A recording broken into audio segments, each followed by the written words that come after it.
Muy buenas noches a todos los que tenemos el honor de acompañarnos esta noche en las ponencias magistrales que estamos desarrollando. Como bien les explicaba el doctor Cabrera, en esta oportunidad pues yo les voy a hablar un poco sobre lo que es el yuan, pero el nacimiento del yuan como unidad de reserva mundial, su evolución y su perspectiva, ¿verdad? Entre los puntos que voy a desarrollar para poder contestar a esa también hipótesis de que si el yuan se está volviendo una unidad de reserva mundial, pues están estos temas. Primero, pues conocer un poco de China. La moneda es la moneda oficial de China. La internacionalización de la moneda, su historia y generalidades, también sobre las reservas, que es muy importante. La evolución y perspectivas del yuan como unidad de reserva mundial y sus perspectivas mundiales como unidad de reserva mundial. Finalmente, con las conclusiones. Pues el objetivo de esta investigación es analizar si nos encontramos frente al nacimiento del yuan como una unidad de reserva mundial, su evolución y sus perspectivas, para conocer un poco sobre cómo ha venido evolucionando el crecimiento de esta moneda, pero principalmente apoyada por un país grande como lo es China. Entonces, conociendo un poco sobre lo que es China, pues de acuerdo al Fondo Monetario, China hay ciertos indicadores que nos dicen cómo ha venido evolucionando, cómo ha venido creciendo en los últimos años, y uno de estos es el PIB nominal y también el PPA, que es la propiedad de poder adquisitivo. Si se fijan en el cuadro de abajo, se puede observar que China está ubicado en el segundo renglón, solo por debajo de los Estados Unidos de América. Y principalmente lo que se puede destacar, por ejemplo, el crecimiento anual del 6.1%, el PIB nominal, que son 14.34 trillones de dólares, y el PPA 23.52. De hecho, este es mayor que el de Estados Unidos con 21, o sea, nos indican que China realmente ha crecido, es una de las economías más pujantes hoy por hoy en el mundo, lo cual le da esa importancia, y también pues la moneda es una de las etapas que China tenía que impulsar, no solo su economía, sino también la moneda para que sirva de uso al poder hacer transferencias y también ser considerada como unidad de reserva. En este slide podemos ver cómo está segregada la economía mundial, y vemos que aunque Estados Unidos sigue siendo una economía grande, China también ya comparte cierto margen con ellos. O sea, vemos que 16.34 para 24, pero realmente China lo ha logrado casi que a inicios del siglo XXI. O sea que el crecimiento que está dando China le da esa oportunidad a la moneda de poderse posicionar como una de las monedas que se pueden utilizar como reserva. Entonces, de ahí otras que se pueden destacar tenemos Japón, la de Alemania y la de India.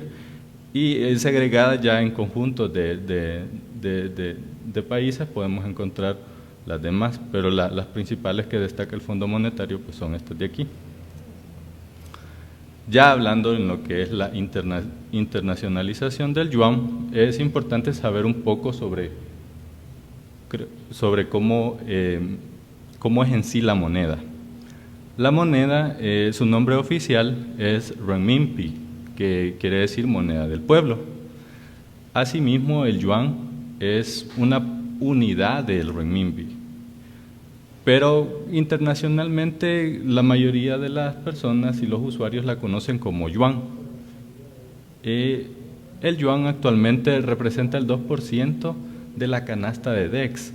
La canasta de DEX son las monedas que, de acuerdo al Fondo Monetario, tienen las características suficientes para poder ser consideradas como unidades de reserva, lo cual es muy importante, a pesar de que vemos que el dólar sigue teniendo una gran presencia, pero básicamente es por la historia que precede tanto a la economía estadounidense como a su moneda. Sin embargo, es de destacar la importancia que el yuan está teniendo hoy por hoy. El yuan asimismo ha sido subvaluado entre el 15 y 40% hasta el 2015, pero vemos que realmente el yuan ha venido creciendo debido a la importancia que tiene China a nivel mundial. Otros criterios importantes que se consideran al momento de tomar en cuenta si el yuan puede ser considerado una reserva, una unidad de reserva monetaria, vemos que China es uno de los mayores exportadores del mundo y el PIB proyectado para este año es de 8.1%. O sea que le da esa oportunidad al yuan para poder ser considerada, además que se puede utilizar para hacer otro tipo de operaciones como lo son pagos internacionales.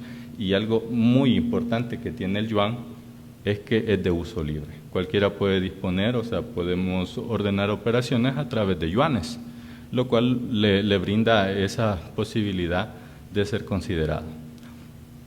En el cuadro vemos que realmente aquí los datos no son tan grandes para China, pero eso no quita que es parte de la canasta de DEX y de lo cual le sirve a la moneda para poder ir creciendo. O sea, poco a poco vamos a ir viendo que el yuan ha tenido ciertos pasos paulatinos, pero ha podido irse posicionando como una de las monedas que se pueden utilizar de reserva.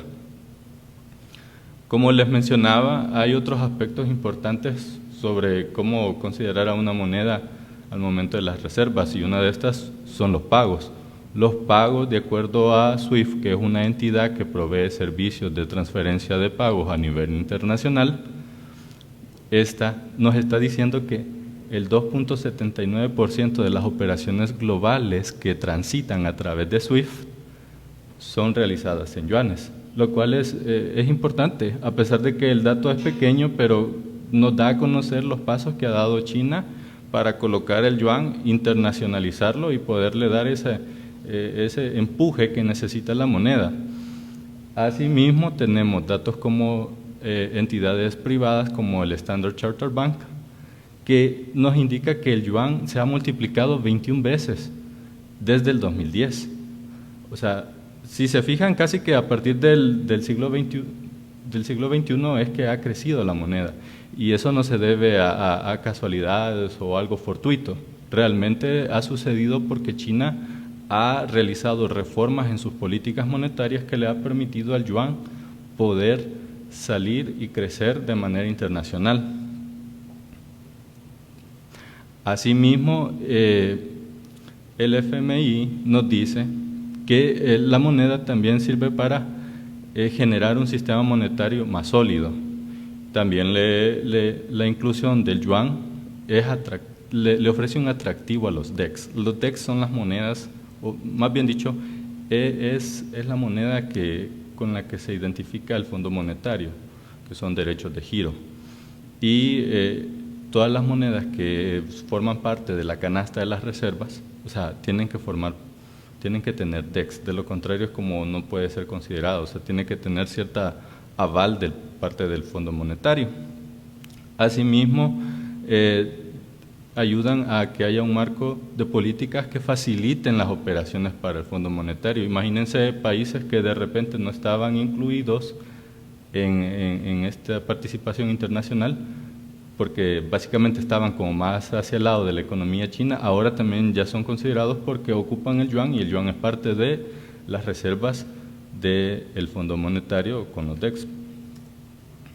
Otros aspectos importantes, por ejemplo, permite a exportadores nacionales facturar sus ventas en yuanes, capital extranjero, y permitiendo acuerdos bilaterales entre bancos centrales. Ahora con la internacionalización del yuan, permite formar esos vínculos entre los bancos y poder, si un banco central tiene las reservas en yuanes, también se le es más fácil hacer transferencias con esos bancos porque la moneda es la misma.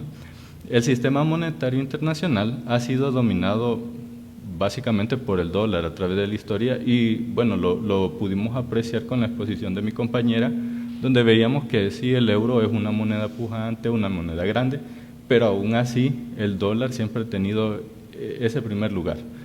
Pero ahora con el yuan también vemos que este está creciendo y que le está generando cierta competencia, que más adelante lo vamos a ver en unos esquemas y mapas. Ahora, también es importante saber cómo son las reservas. Entonces, por ejemplo, las reservas, y recordando las primeras exposiciones que hubieron, vemos que al inicio pues estas nacen también dependiendo del sistema Bretton Woods y el patrón oro. que como en la década de los 40 vino y ya como que se formalizó, pero venía casi que desde 1930, donde a través de las crisis que hubieron evitaba problemas de la devaluación de la moneda, y así sucesivamente se mantuvo el sistema hasta la década de los 1970, donde se cae en desuso y ya no se considera tanto esa relación dólar-oro. Entonces es donde ya se depende más de las economías propiamente de cada país, y siendo Estados Unidos una economía grande, creciente y la más sólida a nivel mundial, pues el dólar también facilitaba esas transacciones a nivel internacional debido a la presencia de los Estados Unidos. Pero a partir del 2005 es cuando entran esas reformas en China y le dan ese empuje al yuan, y vemos que ahora el yuan también tiene esa participación. Entonces es ahí donde como que empiezan a hacer el crecimiento del yuan. Las reservas, pues, es un fondo mantenido de una moneda en particular, acuñada por gobiernos como parte de sus reservas. Estas nos sirven también como para comprar bienes y servicios como lo son el petróleo, el gas natural, que si no se ocupara el yuan, pues tendríamos que limitarnos a estas otras monedas, y vemos que ahora el yuan también tiene esa participación. Hay indicadores como lo veíamos anteriormente, y haciendo una comparación, por ejemplo, el crecimiento anual de China es de 6.1% versus el de Estados Unidos, que es del 2.2%, o sea, vemos que es más grande el de China. Y el PPA es 23.52 trillones versus 21.43 trillones, o sea, vemos que China realmente está creciendo, y eso es lo que le da el empuje al yuan para tener esa internacionalización que le sirve como apalancamiento. Ahora que ya conocemos un poquito sobre las reservas y también ya hablamos un poco sobre China, veamos cómo ha sido la evolución del yuan. Como les mencionaba, en 2005 China hizo unas reformas que le favorecieron al yuan para poder considerarlo como una reserva y llegar a esa etapa de la internacionalización. Entonces, pero puntualmente, ¿cuáles fueron algunas de esas reformas? Vemos aquí que tenemos que hubo una paridad central. Obviamente el dólar, al ser la moneda más fuerte, había que compararnos al dólar. Entonces, lo que se buscaba es que anduviera más o menos 0.3% con respecto al cierre diario, o sea, los tipos de cambio del dólar, porque la reforma básicamente se llevaba con respecto a cómo manejar esos tipos de cambio y esas fluctuaciones diarias. Y, por ejemplo, con las otras monedas tenemos más o menos 1.5%, o sea que en esos rangos iba a andar rondando el yuan. Y el plan es aumentar la flexibilidad de tipo de cambio a lo largo del tiempo, lo cual le iba a dar esa paridad con el dólar. En esta slide podemos ver cómo el yuan, a través de esas reformas y realmente a través de la aplicación de esas estrategias en la vida real, China logró apreciar la moneda y equipararla al dólar. Vemos que actualmente, o por lo menos durante ese estudio en 2019, el yuan andaba rondando los 8.11 yuanes por dólar. Y aquí en la gráfica vemos como, por ejemplo, aquí la tasa de paridad central es la roja, la tasa de cierre es la azul, y la banda de negociación pues es la parte gris. Entonces vemos cómo esta va llegando y se va apreciando de forma tal que se acerca bastante al dólar, y hace que el yuan tenga esa paridad con el dólar, donde no hay tanta diferencia, y por ende las personas decidan también hacer sus transacciones en yuanes, no solamente en dólares. Y también China, que por ejemplo, como es un productor a nivel internacional, también le dice, mire, yo quiero que usted me pague en yuanes, yo no quiero recibir dólares. Eso también le ayuda a la moneda. En estas dos gráficas, en la primera, donde vemos un histórico de 20 años, podemos ver cómo aquí comenzaba, si no me equivoco, con el 8.11. Luego empieza a bajar. O O sea, vemos como que también tiene relación con la anterior, vemos cómo el yuan empieza a apreciarse y a equipararse y a igualarse con el dólar. Y esta es la etapa donde estamos básicamente en la economía como la conocíamos, sin el COVID. Entonces vemos que la tendencia es bastante uniforme con respecto a las reformas que China estaba implementando y sigue implementando. Pero ¿qué pasa ya en esta etapa de la gráfica, que es la siguiente gráfica? Vemos que a pesar de la pandemia y de los cambios que ha habido en la economía, el yuan no ha variado tanto. Sigue siendo una moneda bastante estable y eso se debe a las reformas y las estrategias que están siendo aplicadas y de manera eficiente por China, lo cual ha permitido mantener esa estabilidad a la moneda, al yuan.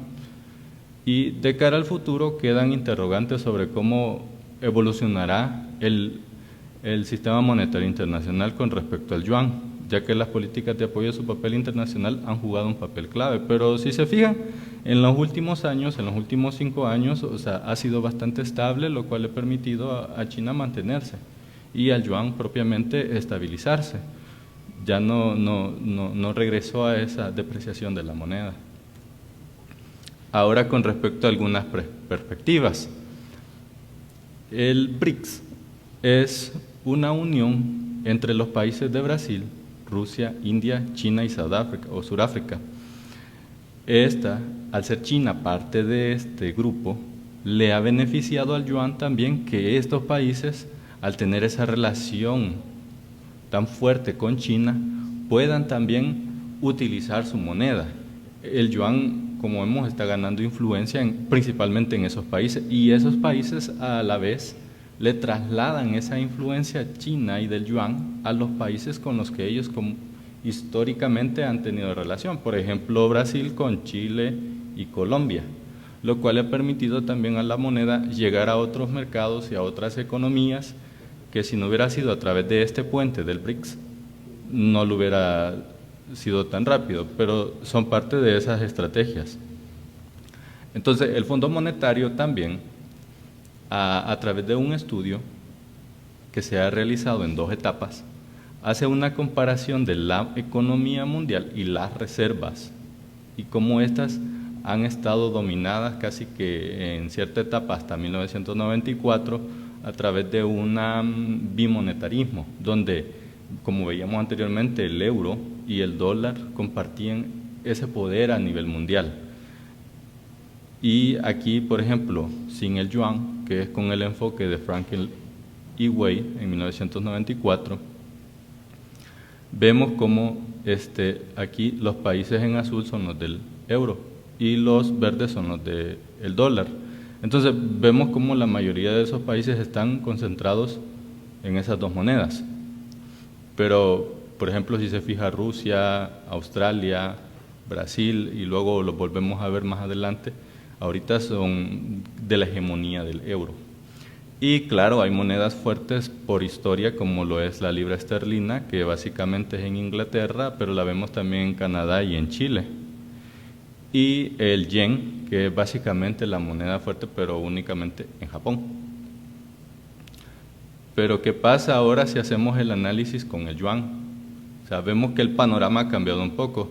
Como yo les mencionaba, si se fijaron en Rusia, Australia, Brasil, pero principalmente Rusia y Brasil, que son parte del BRICS, ahora ya no es el euro, sino que es el yuan el que domina las reservas de esos países. Y vemos que la presencia del euro ha caído. Y bueno, si recordamos la exposición de mi compañera, vemos que no ha sido tan fructífera las estrategias del euro.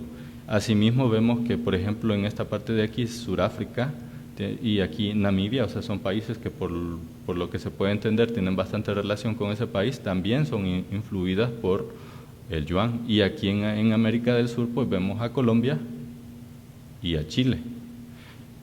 Y así el dólar siempre mantiene esa presencia bastante global, pero también se ha disminuido.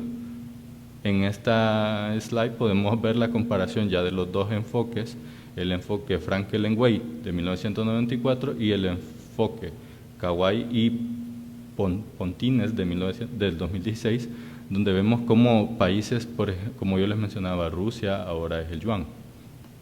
De hecho, China antes era del dólar, y ahora vemos que China, pues, obviamente, el yuan, y vemos aquí India también, Irán. O sea, si se fijan, los países del BRIC siguen teniendo esa tendencia hacia irse por el yuan, por lo mismo de la influencia de China en esos países. Y se puede observar cómo ha disminuido la presencia del dólar y del euro. Y ahora ya la economía ya no se considera tanto bimonetarista, sino que trimonetarista, donde ya entró en juego lo que es el poder del yuan, y ahora también va creciendo y ganando terreno a estos países.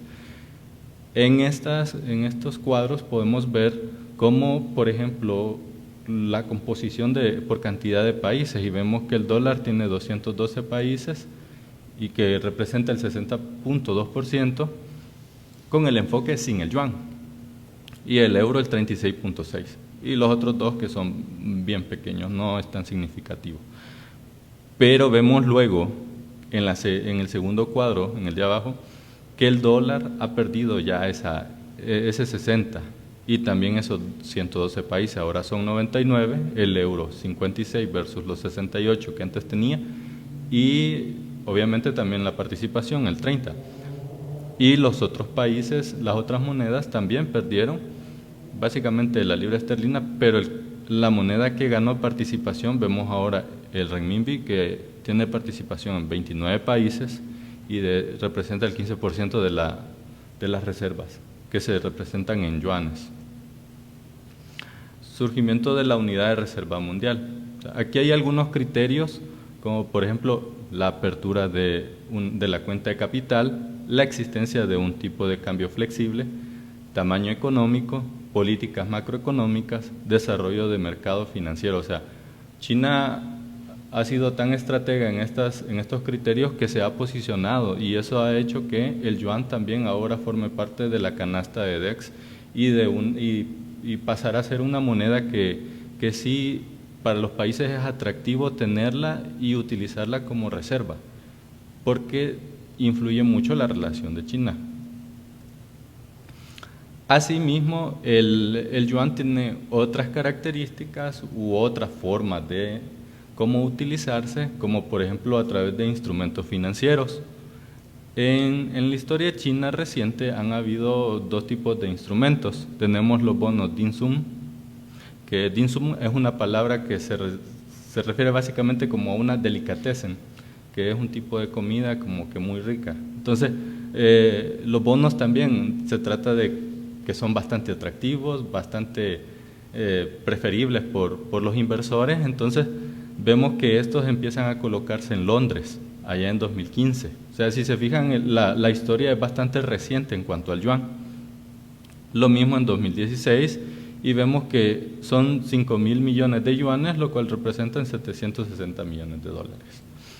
Asimismo están los bonos panda, que también son otra forma de instrumento financiero que China está utilizando para posicionar su moneda y también atraer al inversionista para que invierta en su moneda y en instrumentos financieros valuados en su moneda y representados en su moneda.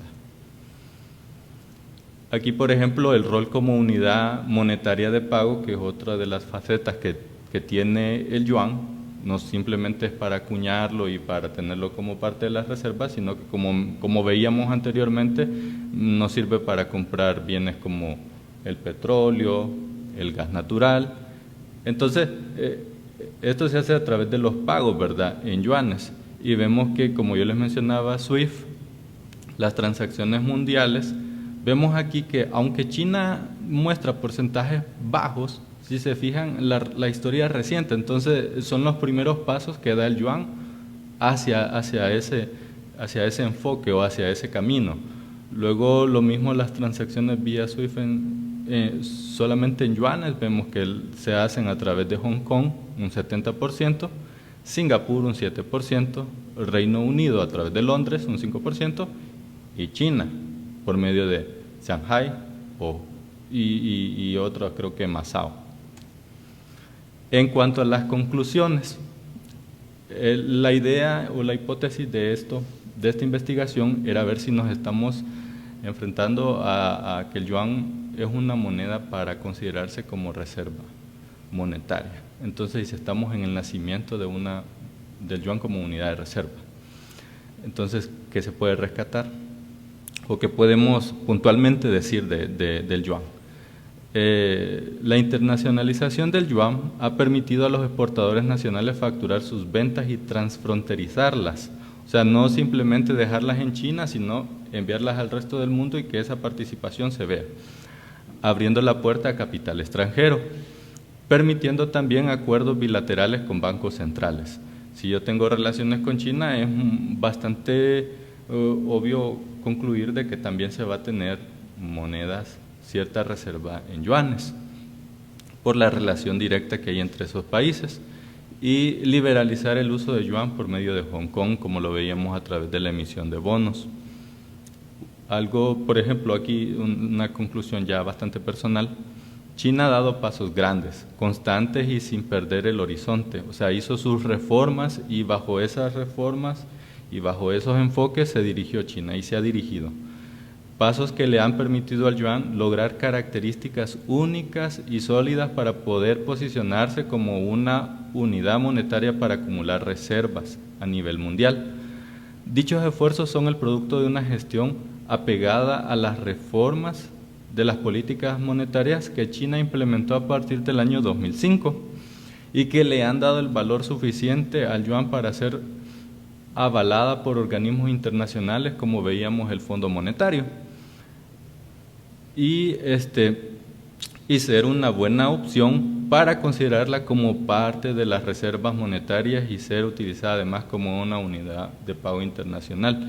Realmente no hay un instructivo de qué hacer, y lo veíamos con respecto a los euros y el yuan, que no es algo que esté por escrito, que internacionalmente se tiene que hacer esto para lograr que la moneda se considere una reserva. O sea, cada país o cada bloque de países han hecho sus esfuerzos y bueno, China los está haciendo a través de esas reformas en la política monetaria que le han permitido al yuan poder posicionarse en la canasta de DEX y poder además llevar esas economías hacia una forma más internacional de poder llevar y no solo depender del bloque de los dólares o de los euros, sino también crear su propio bloque, que lo veíamos a través del BRICS, que le ha permitido como ese puente de llegar a otras economías y que esas economías también puedan acuñar más reservas en yuanes y así permitirle a la moneda tener esa internacionalización. Pero en fin, el futuro lo dirá si el yuan seguirá creciendo o va a decaer o lo está haciendo bien. Por el momento podemos ver que el yuan tiene una participación bastante baja o bastante conservadora, pero así ha ido creciendo en este transcurso casi que de una década y media, lo que le ha permitido al yuan poder posicionarse a nivel internacional. Y aquí un glosario, un poco el desglose de la bibliografía utilizada. Muchas gracias por la atención.